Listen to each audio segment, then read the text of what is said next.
কথা বহুত হ'ল কামহে নহ'ল। চৰাইদেউ জিলাৰ সদৰ সোণাৰীস্থিত 12টাকৈ জাতীয় জনগোষ্ঠীয় সংগঠনে এটা দাবী উত্থাপন কৰিছিল। তেওঁলোকে এটা বিশেষ দাবী উত্থাপন কৰি চৰাইদেউ জিলাৰ যি সদৰ সোণাৰী পৌৰসভাক তেওঁলোকে এক স্মাৰকপত্ৰ প্ৰদান কৰিছিল যে সোণাৰী নগৰৰ সকলো ব্যৱসায় প্ৰতিষ্ঠানে অসমীয়া ভাষাত হৰ্ডিংছ হ'ব লাগে। কিন্তু তাৰে ভালেসংখ্যক ব্যৱসায় প্ৰতিষ্ঠানে অসমীয়া ভাষাত হৰ্ডিংছ লিপিবদ্ধ কৰিছে যদিও অধিকাংশই, মই এটা দৃশ্য দেখুৱাইছোঁ, অধিকাংশই অসমীয়া ভাষাক এলাগী কৰা দৃষ্টিগোচৰ হৈছে। আৰু পৌৰসভাই যি নিৰ্দেশনা দিছিল 30 আগষ্টত এটি নিৰ্দেশনা দিছিল যে 10 দিনৰ ভিতৰত চৰাইদেউ জিলা সদৰ সোণাৰী নগৰৰ সকলো ব্যৱসায় প্ৰতিষ্ঠানে তেওঁলোকৰ যি হৰ্ডিংছসমূহ অসমীয়া লিপিবদ্ধ কৰিব লাগে বুলি তেওঁলোকে এটা নিৰ্দেশনা প্ৰদান কৰিছিল। কিন্তু নিৰ্দেশনা আচলতে ভেঙুচালি কৰাহে দৃষ্টিগোচৰ হ'ল। চৰাইদেউ জিলা সদৰ ব্যৱসায়ীসকলে আচলতে যি পৌৰসভাৰ নিৰ্দেশনাক এক প্ৰকাৰ ওলাই কৰা দেখা গ'ল। এতিয়া ভালেসংখ্যক ব্যৱসায় প্ৰতিষ্ঠানৰ হৰ্ডিংসমূহ বৰ্তমানেও ইংৰাজীত হৈ থাকিল। আৰু যিটো সময়ত আচলতে কালিৰ দিনটোত অতি গুৰুত্বপূৰ্ণ দিন, কালিৰ দিনটোত অসমীয়া ভাষাই আচলতে ক্লাছিকেল লেংগুৱেজৰ যি মৰ্যাদা লাভ কৰিলে, তেনে সময়তে চৰাইদেউ জিলাত আচলতে পৌৰসভাৰ নিৰ্দেশনা উলংঘা কৰা হৈছে। দল সংগঠনৰ যি দাবীকো আচলতে নস্যাৎ কৰা হৈছে। মই পুনৰবাৰ এটা দৃশ্য দেখুৱাইছোঁ। এনেদৰে যি চৰাইদেউ জিলা সদৰ সোণাৰী নগৰৰ ভালেসংখ্যক ব্যৱসায়িক প্ৰতিষ্ঠানে তেওঁলোকে ইংৰাজীত তেওঁলোকৰ হৰ্ডিংছসমূহ স্থাপন কৰা পৰিলক্ষিত হৈছে। যিহেতু নেকি 30 আগষ্টৰ দিনা এটি নিৰ্দেশনা জাৰি কৰা হৈছিল সোণাৰী পৌৰসভাৰ অন্তৰ্গত পৌৰসভাৰ তৰফৰ পৰা 10 দিনৰ ভিতৰত ব্যৱসায় প্ৰতিষ্ঠানসমূহে অসমীয়া ভাষাত হৰ্ডিংছ নিৰ্মাণ কৰিব লাগে। কিন্তু 10 দিন বাদেই দিয়ক, মাহ উকলিল।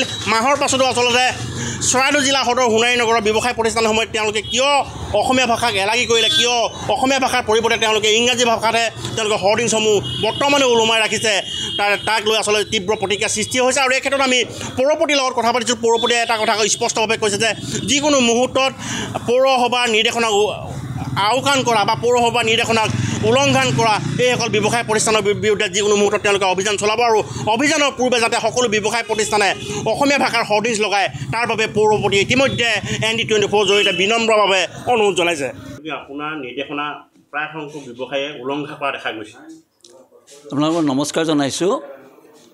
এই বিষয়ত আমি 2021 চনতে 2022 চনত 21 নহয় 22 চনত আমি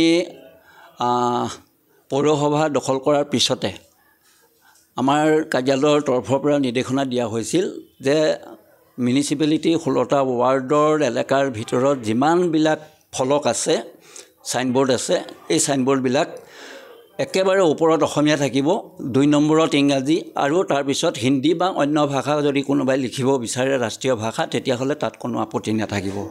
অসমীয়াক গুৰুত্ব দি একেবাৰে ওপৰত নিশ্চয় অসমীয়াই লিখিব লাগিব। সেইটো আমি বিভিন্ন অনুষ্ঠান প্ৰতিষ্ঠান এইবিলাকত আমি প্ৰেছাৰ দিছোঁ আৰু সেইমতে বহুতে কৰিছে। তাৰপিছত আমি গতানুগতিক এটা জনসাধাৰণৰ প্ৰৱণতা দেখোঁ যে অলপ দিনৰ পিছত সেই কথাবিলাক পাহৰি যায়। আমাৰ যিবিলাক কনচিয়াছ মানুহ, সেইবিলাকো যেন আমাৰ যিখিনি দায়িত্ব আৰু কৰ্তব্য তাৰ পৰা কেতিয়াবা এৰাই চলা যেন মই পৌৰপতি হিচাপে নগৰ আজি 2.5 বছৰ চলোৱাত মই অলপ তেনেকুৱা ধৰণে অনুভৱ কৰোঁ বিভিন্ন ক্ষেত্ৰত, অকল এইটোৱে নহয়। 30 আগষ্টৰ দিনা আমাৰ চৰাইদেউ জিলাৰ 12টা সংগঠনৰ এখন উমৈহতীয়া আমাক আবেদন দিছিল, য'ত উল্লেখ ৰাখিছিল যে অসমীয়া ভাষাটোত প্ৰাধান্য দি আমাৰ যিমানবিলাক তেনেকুৱা চাইনবোৰ্ড আছে, হৰ্ডিং বা বনাই, এইবিলাকত অসমীয়া ভাষাক প্ৰাধান্য দি একেবাৰে ওপৰত কমচে কম তাত অসমীয়া ভাষাটো লিখা উচিত। আৰু সেই মৰ্মে আমি তেখেতসকলক জনাইছিলোঁ আৰু লগে লগে আমিও এটা লিখিত অৰ্ডাৰ আমি বিভিন্ন অনুষ্ঠান প্ৰতিষ্ঠানৰ লগতে আমি মাইক বজাই পেলানি আমাৰ গোটেই পৌৰ এলেকাত এইটো জানিবলৈ দিছিলোঁ যে সকলো দল সংগঠনৰ যিখিনি তেখেতসকলে বিচাৰিছে, ইচ্ছা প্ৰকাশ কৰিছে, তাৰ লগত আমি ব্যতিক্ৰম নহয়। আমি পৌৰসভাই সেইটো যিহেতু 22 চনৰ পৰা আমি এইটো আবেদন জনাইছোঁ, গতিকে 10 দিনৰ ভিতৰত অনুষ্ঠান প্ৰতিষ্ঠান ব্যৱসায়ী যিয়ে নাথাকক সকলোৱে তেখেতসকলৰ যিবিলাক চাইনবোৰ্ড আছে এই চাইনবোৰ্ডবিলাক অসমীয়াত লিখাটো বাধ্যতামূলক। তাৰপিছত আমি বহু জেগাত মই নিজেও গৈছোঁ মানে পৌৰপতি হিচাপে, যেতিয়াই য'ত যেনেকৈ গৈছোঁ আমি চকুত পৰিলে মানে তেওঁলোকক আমি কৈছোঁ আৰু সেইমতে তেওঁলোকে কৰিছে। কিন্তু কিছুমান হয়তো এতিয়া নতুনকৈ আহিছে বা নতুনকৈ কিবা লিখাৰ কথা ভাবিছে, হয়তো তেওঁলোকে আমি যিটো নটিচ দিছিলোঁ এই কথাটো হয়তো পাহৰি গৈছে।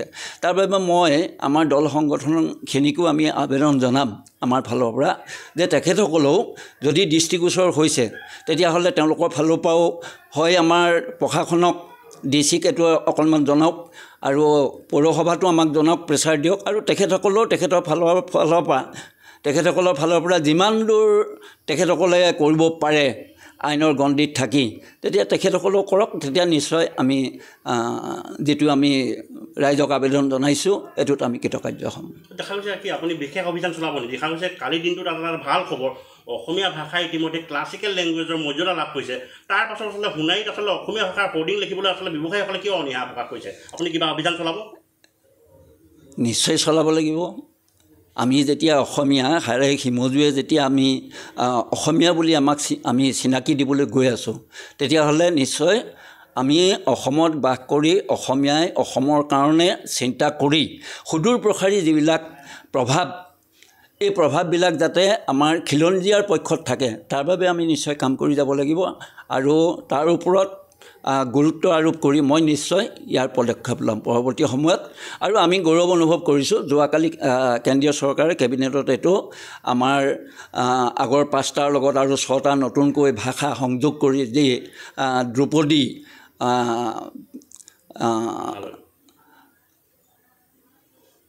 যিটো মানে স্বীকৃতি পাইছে, ধ্ৰুপদী স্বীকৃতি পাইছে, তাৰ বাবে আমি কেন্দ্ৰীয় চৰকাৰক ধন্যবাদ জনাইছোঁ। আৰু অসম চৰকাৰৰ আৰু মুখ্যমন্ত্ৰী ডাঙৰীয়াও এই ক্ষেত্ৰত ভূমিকা গ্ৰহণ কৰি এইটো আগবঢ়াই লৈ যোৱাত যিখিনি পদক্ষেপ গ্ৰহণ কৰিলে, মই এই চেগতে আমাৰ মুখ্যমন্ত্ৰী ডাঙৰীয়াকো ধন্যবাদ জ্ঞাপন কৰিছোঁ।